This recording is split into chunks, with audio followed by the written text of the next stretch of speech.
Parang nagpayat kang konti. Parang putla pati. Hindi kasi nakakatulog kasi Rizal po ako dun sa Manila. Nandyan po yung record ko na meron nga po talaga. May tama yung abdo mo. May sa baga. Ngayon naman sa abdo.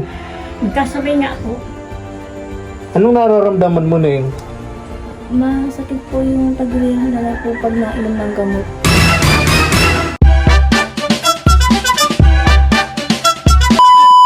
Subscribe to my channel. Good morning, ang mapagpalang umaga po sa ating lahat, mga katuwang.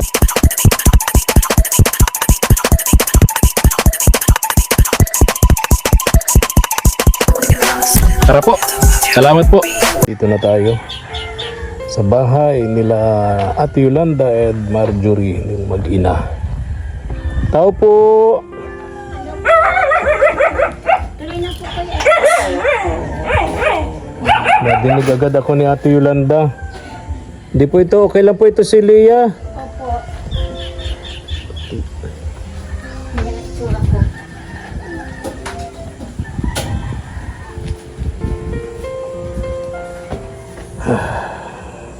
Oh, may dalawang kuting. Oh, kumusta na yun? Oh, talaga. Mabuti naabutan ko si Marjorie. Di naman po nag-alis ngayon. Eh, di ba yung huling punta namin dito ni Mama El, wala si Marjorie? Oo nga po. Eh, may pinunta yun nag-ano sa ng tela, pero ngayon hindi. Ha? Hindi po. Kumusta Marjorie? Pumapasok ka na, Neng? Ha? Hindi po ako. Bakit? May problema po pa kasi ako sa atdo po. Bawal daw po siya mag-absent, hindi na po siya tatanggapin mo. Ano po? Hindi na po siya tatanggap. Baka nung upuan, Neng? Upuan? Wala po upuan, isa na lang. Isa lang po upuan? namin. Kinuha na po kasi ng... Upo na mahal. Kinuruha na. Opo. Sabihin, hiniram nyo lang yung mga upuan. Matagal na po yun dito eh. Ah, di paano pag kumakain, hiraman kayo ng upuan? Pakasubo ng isa, upo naman yung isa. Hindi, nasa duyan po ako. Ano sa duwi? Ay, ako na. Ay, ikaw na dito, Marjorie. Hindi po, sige na po. Sige na, upo na doon. Sige na po. Dito ka. Dito na lang po. Sige na, upo ka dito. Hihiya ka pa? Ako talaga? Okay. Ha? Sige na, upo na. Ako pag naupo ako inaantok ako. Sige na, ayaw mo umupo, ako na lang. Pag nakatulog ako dito, bahala kayo ha. Dito ako maupo sa duyan. Para paano? Dulas naman ito. Oo, sira na nga po eh. Ay, oh. Ikaw talaga, Marjorie. Paupuin mo ako sa duyan. Sabi ng mama mo ni Ate Yolanda, sira na yan. May galit ito sa akin, batang ito. Hindi, tinapulit na baga. Ha? Punit na. Kaya nga po. Yan, yung mura lang naman yan. Yung mga naglalako dyan na Muslim. Meron yan, di ba? Yung mga itong duyan. Opo. Ay, di po inadaan dito. Hindi nadaan dito. Dito. Hindi yata kayo bibili. Kaya hindi nadaan dito. Hindi, bira talaga dito makapasok ang nagtitinda. Bakit?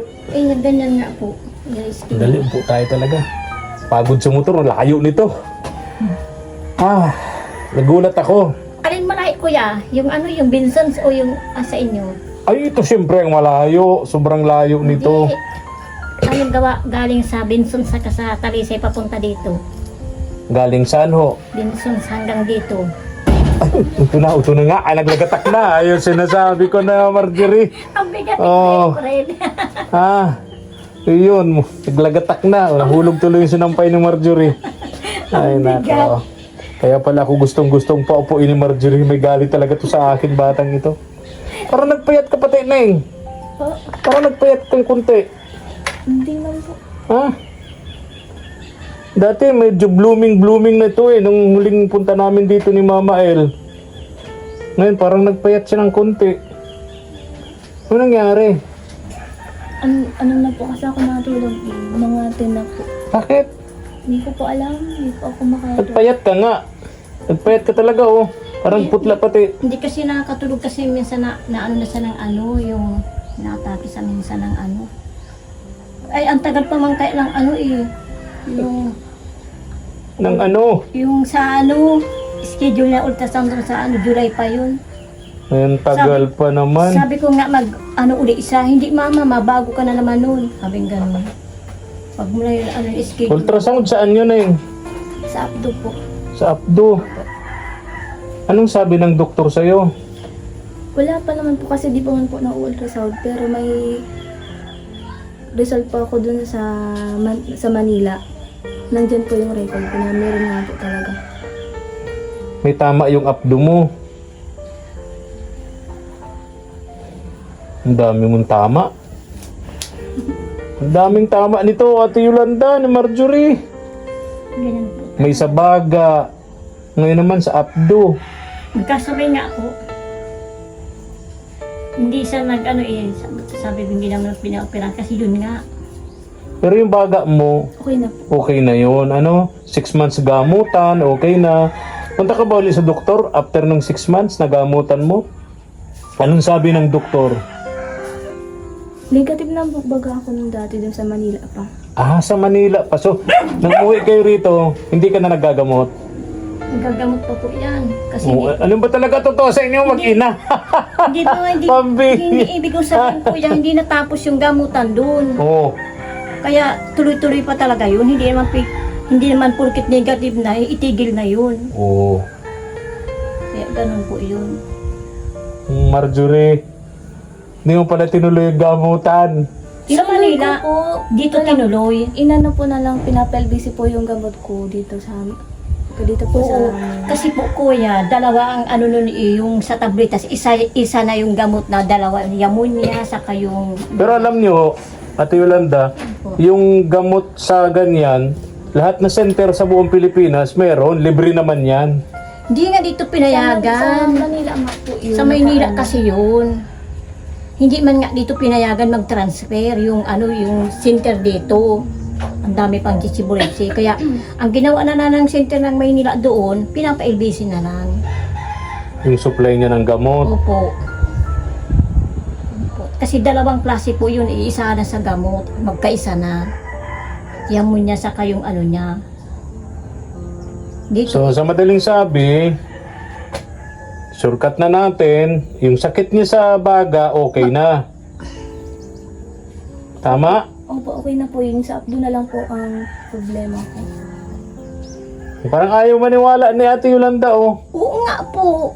Ha? Ang ibig sabihin kasi yung nagkasakit sa Maynila dalawa. Yamon niya sa kayan pulmonary, yun nga. Pulmonary. So, pareho ng magaling. Parehas na Parang po. na po. Ayun, nagkasundo din tayo, Bar.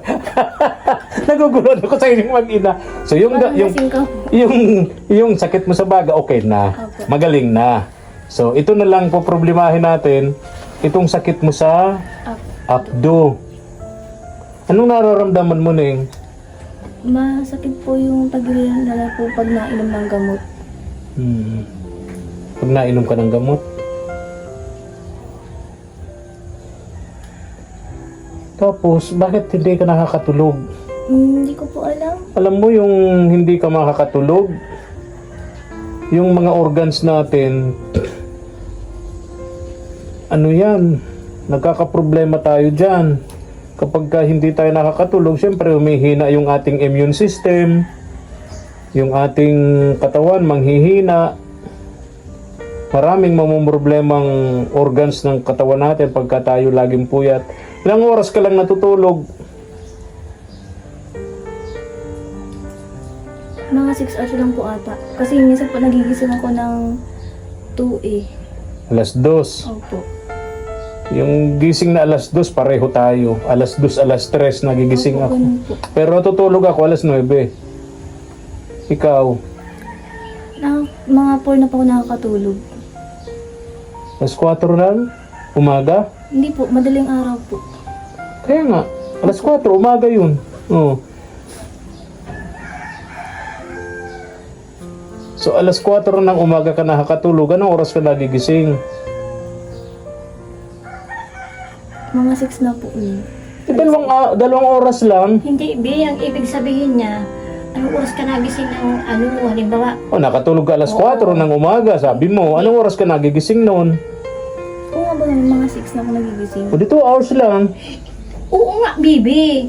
Halimbawa, nagtulog ka ng halimbawa alas 9 ng gabi. Nagising ka ng alas 2.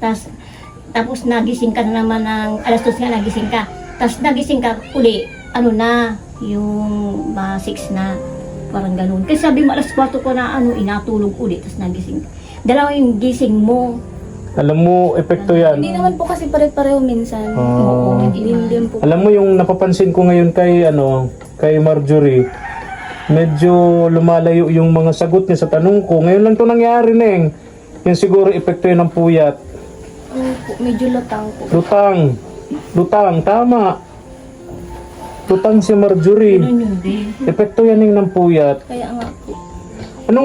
Di ba nung nag-iinom ka nung barley nun, sabi mo masarap ang tulog mo dun, di ba? Alin yun yung Yung coffee barley po. barley coffee? Anong flavor nun? Anong flavor? Yung nakakatulog ka, sabi mo. Hindi ko na po. Basta po yung coffee eh. Anong kulay? Kulay brown pa tayo. Brown. Ay di, chocolate flavor yun. Di ba kuya, isa lang naman dinala mo sa amin na Hindi po. May black coffee yun. Yung favorite ko. Meron din na iba-ibang may chocolate flavor, may mocha.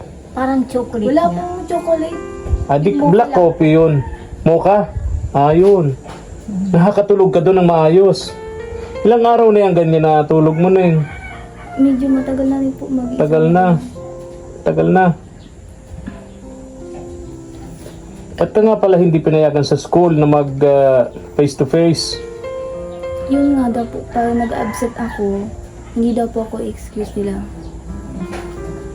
Kinausap din po kasi ako nung sa regular na teacher eh. Sabi nga daw po, hindi nga daw po talaga yung pwede. Gusto mo na sana mag face to face. Opo. Para naman makilala mo yung mga kaeskwela mo. Nagtapos yung grade 12 mo, tapa? Grade 11? Grade 11 po. Na hindi mo nakilala yung mga classmates mo. Okay lang po, may classmate naman po ako ngayon. Ha? May classmate naman po ako ngayon. Oo nga, pero hindi mo sila nakikilala kasi online ka. Ngayon po, Oh. pumapasok po ako tuwing Saturday po. Okay. So, every Saturday lang ang pasok mo. Oh, Kahapon, Sabado may pasok ka. first day po namin. Pero yung daily, hindi ka pumapasok.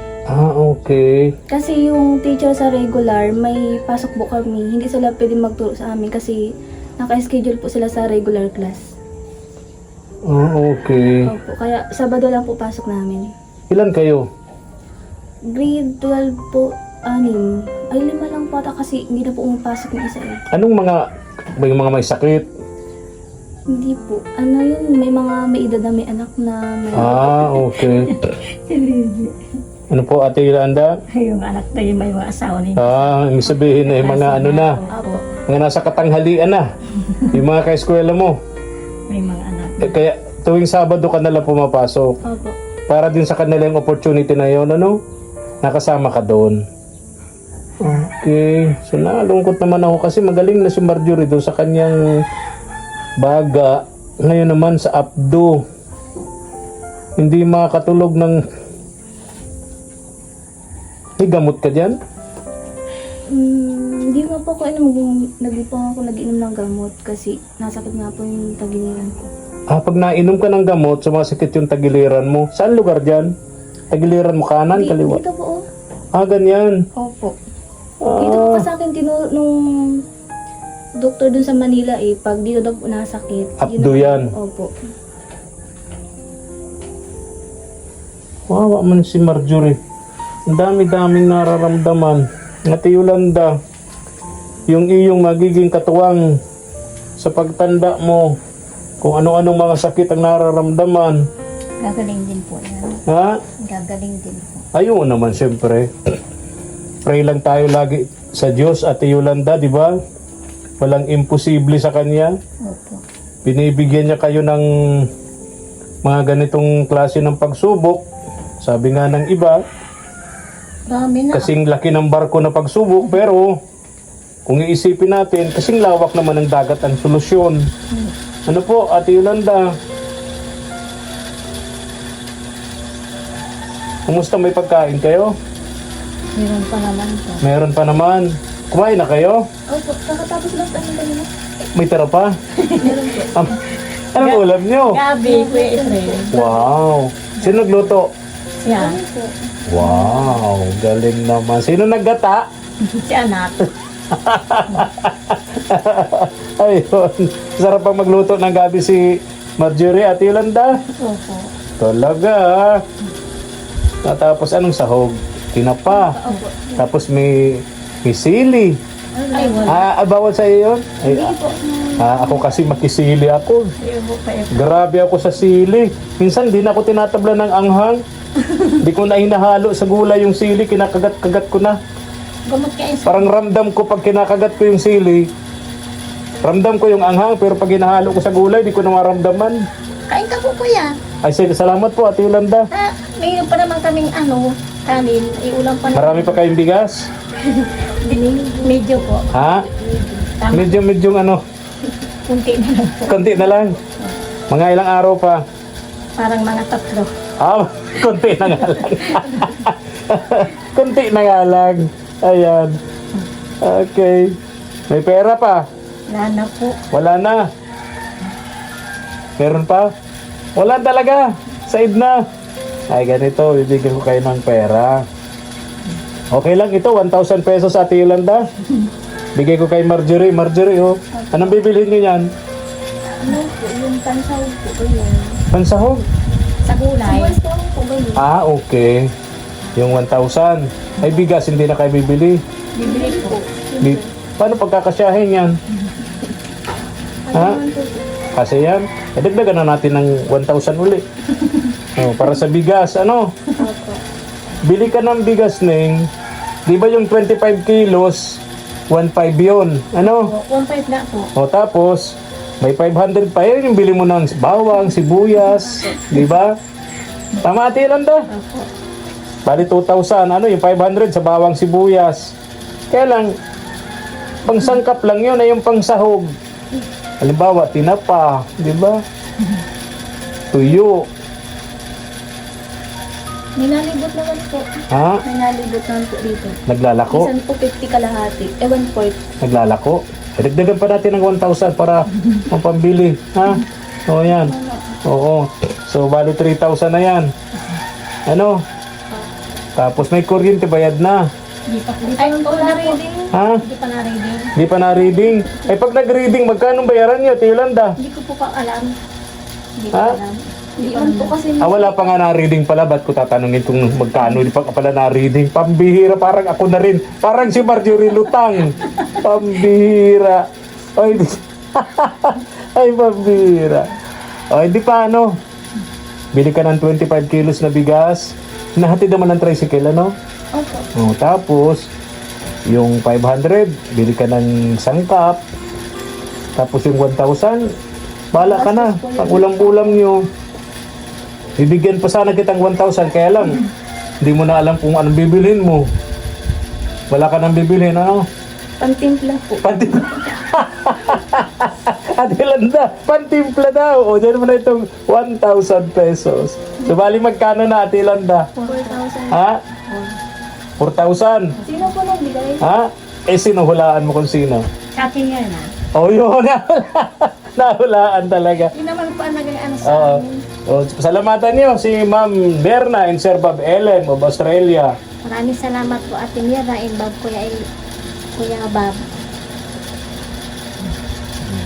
Nakabili Ang na po akong ating dulo duyan. po sa nagbigay. Kay Ma'am Berna. Nakabili akong duyan. Ate Mira. Kay Sir Bob. Opo. Salamat po. Anong sabi mo, Ate Yolanda? Nakabili na po Ate Mira ng duyan.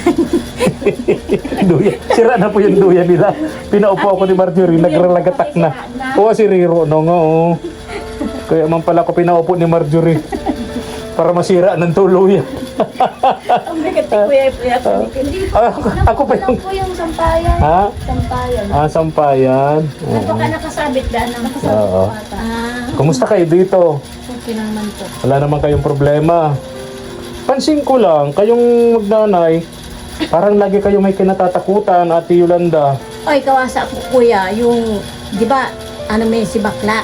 Nakilala mo na po yun. Sino naman yung bakla na yan? Ano po ba guys? Yung ano ba na? Oo, Ino dati. Oo. Kino po kasi Kinuha- yung tawil na tawil po. Yung gamit niya, naiwan sa amin. Oo. Pinalis sa amin ni Ate Pani dati. Oh. Tapos iniwan yung mga gamit niyang iba. Pag kuha na nung gamit, Hindi ako nagmalay, kinuha pala sa sampahan yung tawag niya anak, bago papatiin. Oo, sayang. Kaya nga, grabe pala yun. Yun nga inaano namin kasi tuwing gabi may tumataw laging aso, hindi kami nakatulog. Kaya yun. Ingat kayo ha. Oo nga. O, alam, Ano talaga pala siya? Marjorie, ingat ka Neng ha. Kasi si mama mo, sa mga oras ng kagipitan, hindi mo agad-agad maasahan. Sarili mo lang talaga, maasahan mo lalo sa gabi, no? Dahil sa kapansanan ni Ate Yolanda. Kaya yung mga pansaran ninyo, doble, kumbaga bago matulog, tingnan nyo ng maayos, ha? May aso naingay siya. Oo. May tao. Oo. Kaya importante talaga dito si Lia, ano? Nalaisan po yun. Naglalayas yan. Balik man yung gabi Oo. Oo. Ay, sige na, ha? Opo. Salamat po kuya uli. Ingat po pagbiyahe. Salamat po, Ate Yolanda. Lagi kayo mag-iingat ng mag-ina, ha? Okay, ikaw mag-iingat ka din lagi, Neng. Opo, Ha? mag-ingat naman po. Salamat. Ingat kayo lagi, ha? Ingat po sa pag- Ingat Thank you for watching.